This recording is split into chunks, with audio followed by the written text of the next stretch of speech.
goes a little something like.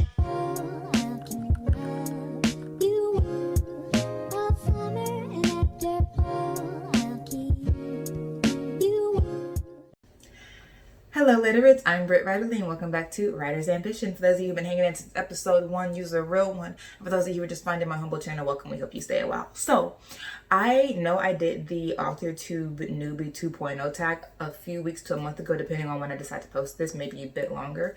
But then Cache Warren, that's her channel, Cache Warren, who is a Black AuthorTuber, created a Black AuthorTube Newbie tag.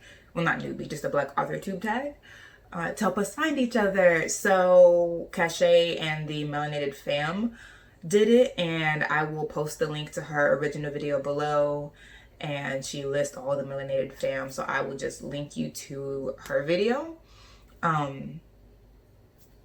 Definitely give it a thumbs up and a comment if you like what you see of her channel. Please subscribe.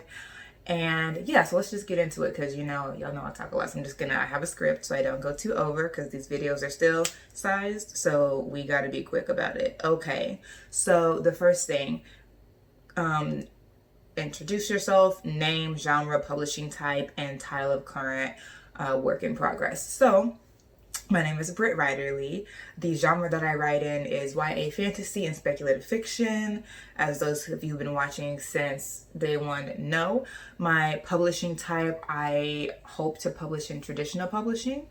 And the title of my current work in progress, I have a couple, but y'all know I'm working on Tales of Eliza Black. You're seeing the very raw updates on that, so we'll just keep it at Tales of Eliza Black, which is the Black speculative fiction that I am doing, that I'm sharing with you all serially on this channel. So question number 1. Describe your writing space. Bonus points if you show it or give a tour. Okay, so my writing space is any place with butt cushion and back support, because I am a 25-year-old 85-year-old, and your girl needs lumbar support. So like this chair, I often write in this chair when I'm being my best self. When I'm being not so good, like reckless, I write on my couch or I write in bed. Those are not super great places to write, but y'all see me writing a lot, or at the kitchen table. So y'all seen me write in every single one of those places, and you will see me writing there again during story time. So we'll just snatch that as bonus points. Thank you. Okay. Question number 2. How do you approach difficult topics in writing? So when I think difficult, I'm not sure if they mean difficult like something that would require a content warning, or difficult as in this relationship is complex. Either way, I approach them the same way. I double majored in English literature and theater in college, and I've always been very performative. So when I approach a difficult scene, I approach it by performing it. So I will stage a conversation in my head between the characters in question and let it play out. And I will usually stage that conversation literally no less than 3 different ways if I already sort of know how I want that to play out. But if I don't, it could be up to 10 different ways. It could be up to 15 different ways. I am obsessive, and I am like very visual and kinesthetic. So I will stage the conversation in my head. Sometimes I'm partaking in the conversation, either as a commentator, third party, or like I am embodying one of the characters. Either way, I'm staging the conversation so that I can see the way the conversation would flow, the things that would naturally come out, whether they be problematic or not. And then when the problematic things or the difficult things or the complex things do come out, then I can sit back as a writer and think about the implications of that and then go from there. This video featuring my pipes. Okay, 3. How have your experiences shaped your writer voice? So as I said in my Black Booktubers tag, I'm in graduate school. I'm in a Black Studies program. My research is Black women, psychic fugitivity. My research, my investments in my research and my positionality as a Black woman absolutely inform my allegiances and my investment. My allegiance is to Black women first, always, and those are my investments. And so when I write characters, no, I don't want to write all the same kind of character, but neither am I going to write a Black woman in distress and leave her in distress. Neither am I going to write stereotypical circumstances of Black women distress. And it just generally informs my ethic of writing. So I never want to write a Black woman in a room with no windows. And I don't mean that literally, like I would never write that scene. I mean, I never want to write a Black woman into a dismal situation in which she can't escape. And so my experiences as a Black woman, my research of Black women in the Black postmodern time period informs my ethic of writing.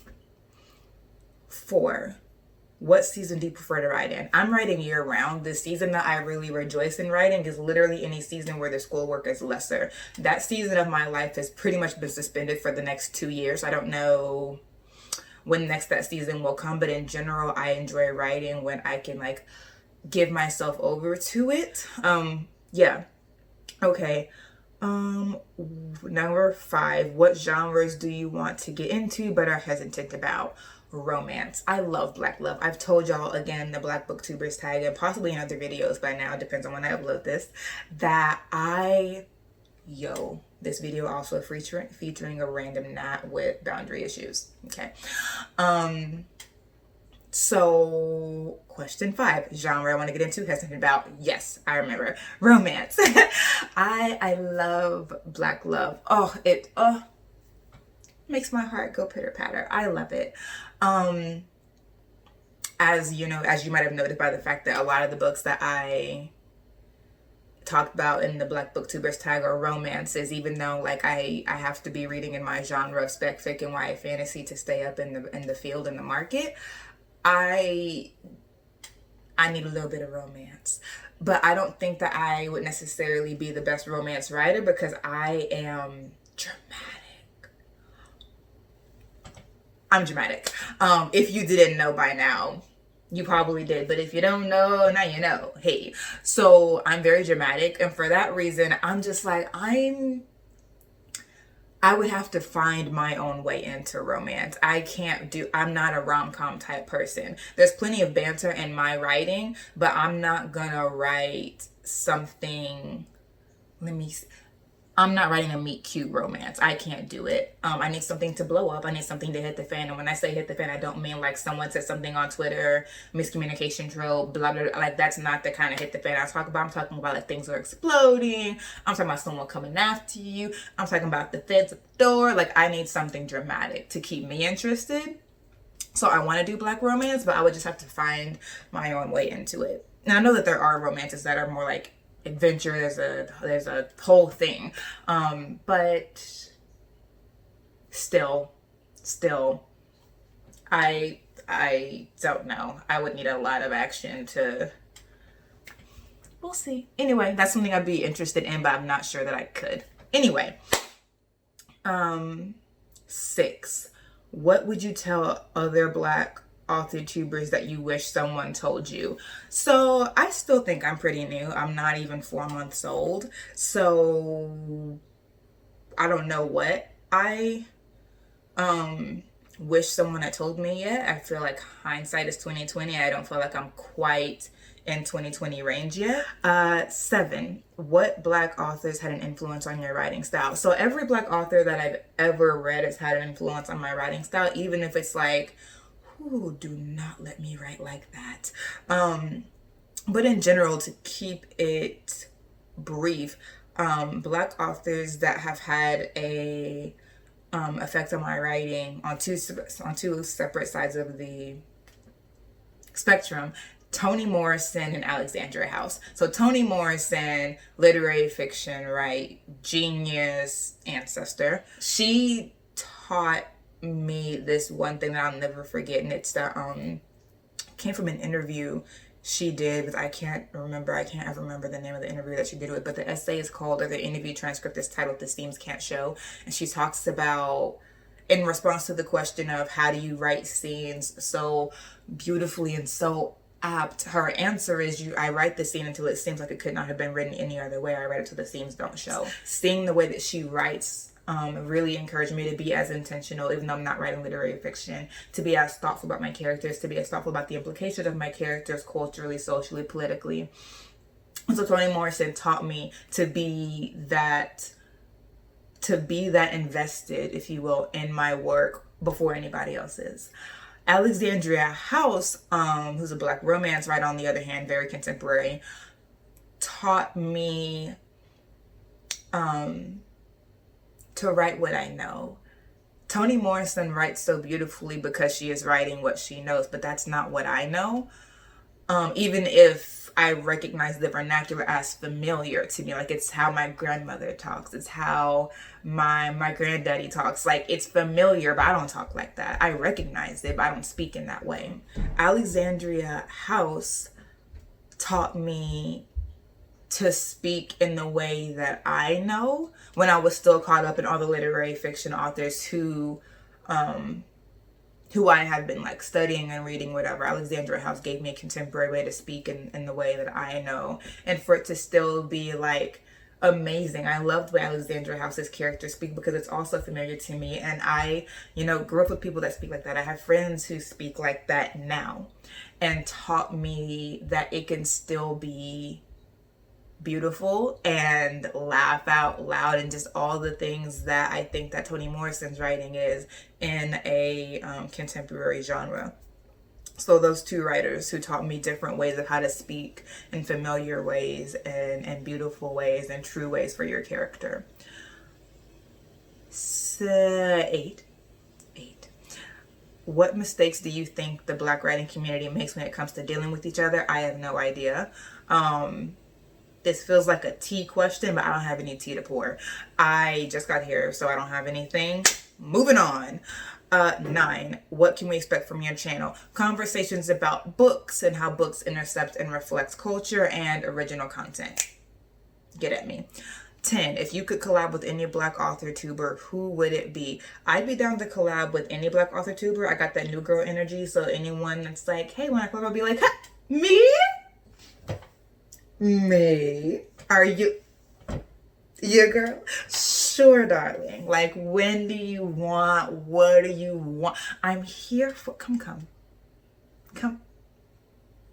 to Britt Riderly. Oh, now that we are done with that, come, let me tell you a tale. 34. Where's your fire? You gotta find it and pass it on. After Sonia Sanchez. Belle sits back on her butt. Sorry, it sounded like you said California. L.A., River confirms.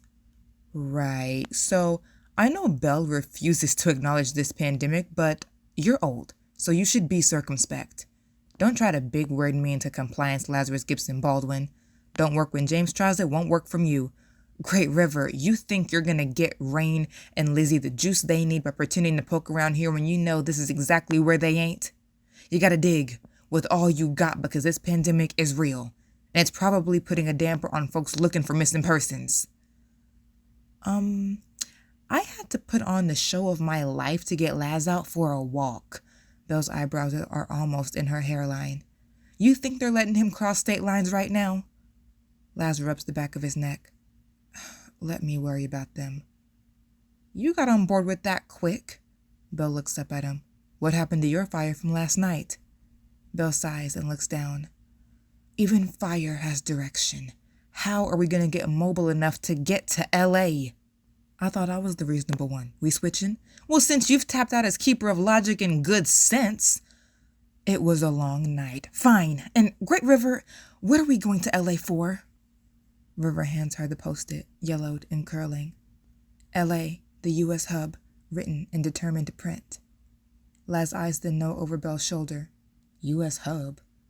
Rain went to nursing school in L.A. Our parents like to gave up the ghost on the spot when she told him. She didn't let on why she chose the school so far away, let him think it was the small town jitters, but Twin told me. She said, most women disappearing without a trace like the Snatchers do it. They're doing it from there. Los Angeles, California, home of the stars, is the hub of grave abductions in America. Reach your full potential every Tuesday with Britt Riderly's Writer's Ambition. Then embrace adventure every Tuesday, Wednesday, and Thursday with Eliza Black. Don't leave us hanging. We'll see you soon.